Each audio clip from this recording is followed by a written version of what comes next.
Hi everyone and welcome back. Today we're exploring Chapter 6, Culture and Interpersonal Communication. Culture influences so much more than we realize sometimes. The way we see the world, the way we talk to others, even the way we interpret everyday behaviors. Hopefully by the end of this lesson you'll be able to define what culture is, explain its functions, look at cultural characteristics, and even pick up strategies for improving your intercultural communication skills. So, let's start simple. What is culture? One definition says it's a group of people who, through learning, share perceptions of the world. Those shared perceptions then influence their beliefs, their values, norms, and rules. Over time, those beliefs shape behavior. In short, culture isn't something we're born knowing. It's something we learn from language, family traditions, and even stories passed down. That's why someone from the same state or even the same town can grow up with a completely different cultural perspective, depending on their family, community, or even their background. Now, if you go to our Google Slides, you'd be able to see some videos that really help with this presentation. But this is a good idea that we say things a little bit differently depending on where we're from. Now, culture teaches us.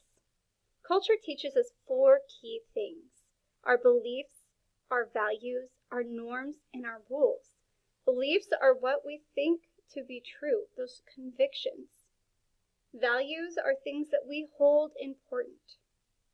Norms are the unwritten rules of behavior, and rules are more explicit ones, one that we know. Together they shape how we see right and wrong, polite and rude, or even what counts as what's successful.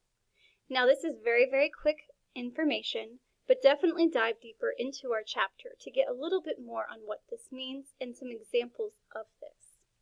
But here's a fun way to look at this. Think about music. What music is your favorite? What's your favorite genre? Maybe country, rap, jazz, classical? If we compared it across our class, we'd notice patterns, but also exceptions. Culture absolutely shapes our preferences, but individuals within a culture still vary. We're still people. That's why you might love one song in a genre, but maybe dislike another. Now, culture isn't one size fits all. Within larger cultures, we find things called co-cultures, like ethnic, religious, or even social groups.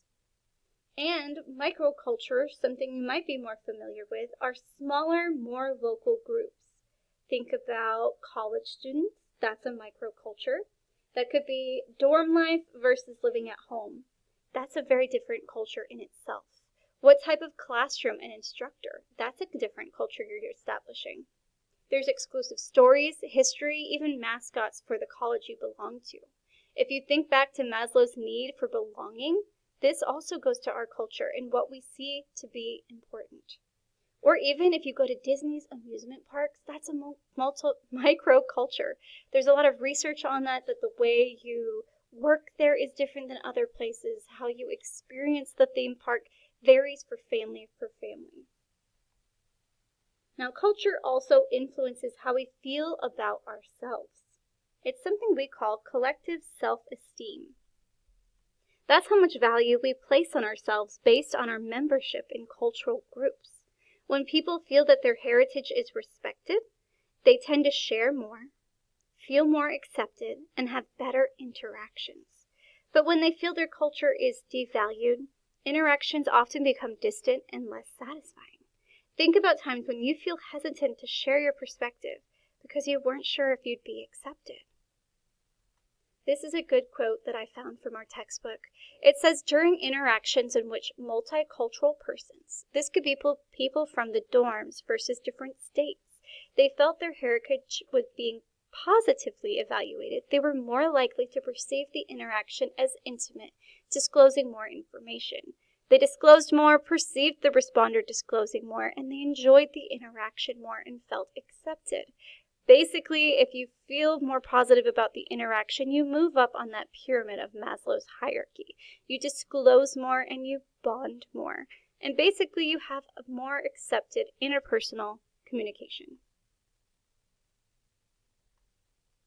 Of course, culture also leads to stereotypes. Definitely watch some of the videos I shared on our Google Slides, but stereotyping is when we oversimplify and assume everyone in a group is the same. Like if I said all flight attendants, what do you usually think of? Probably a female. That's because 74% are female, but 26% are still male.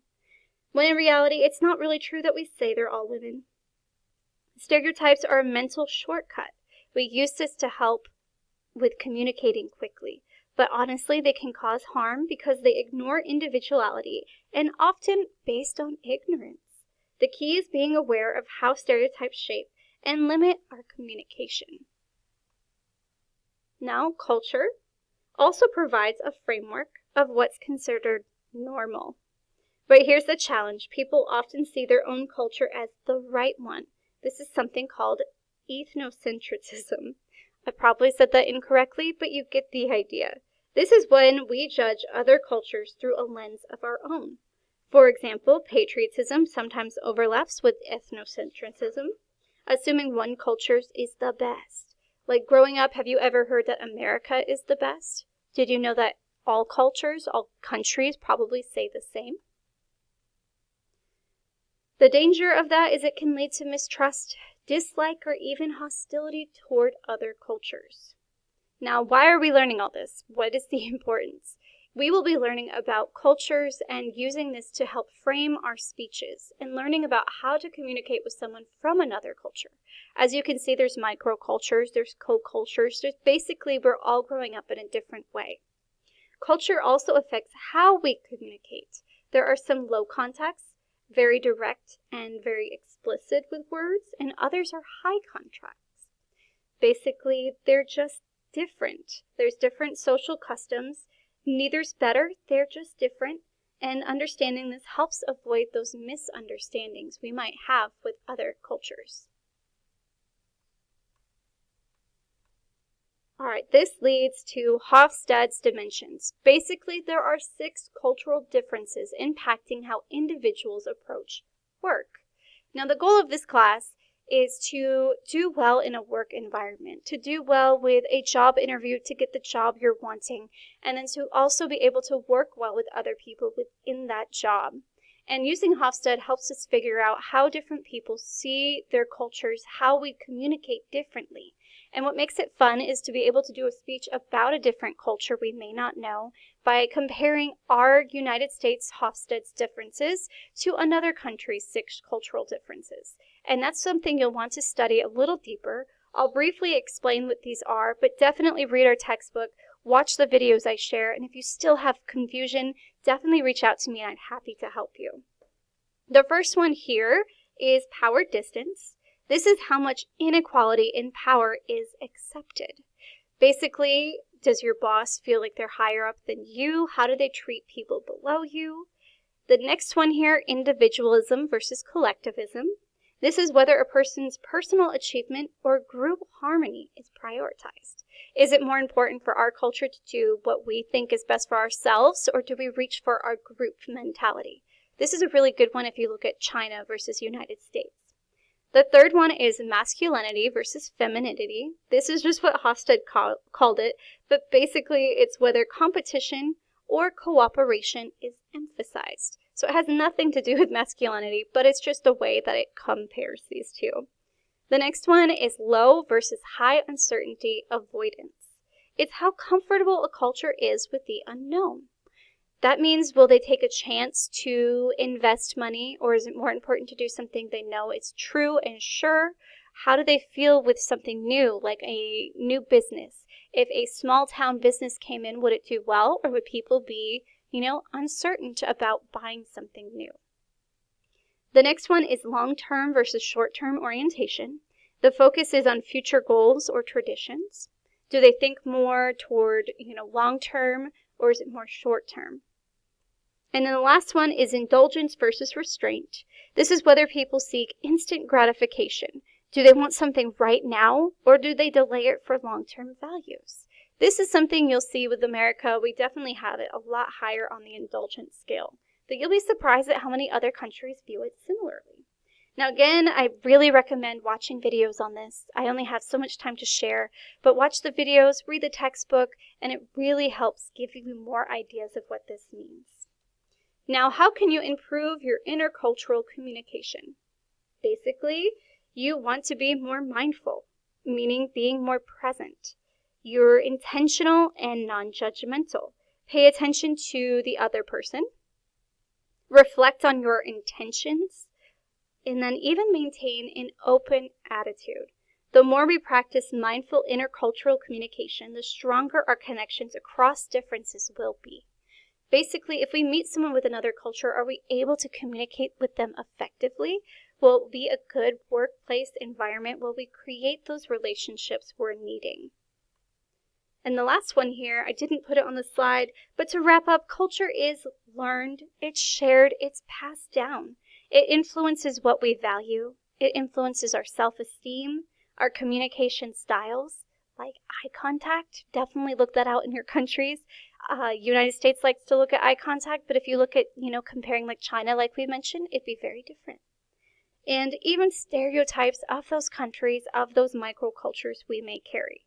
So by being more mindful and open, we can improve how we connect with people from different cultural backgrounds. For our upcoming assignment, you'll be choosing a country to research and comparing that country to the United States using that Hofstede dimension we shared. Think about what interests you, and we'll choose different countries to keep it very engaging. If you have any questions, remember you can always reach out.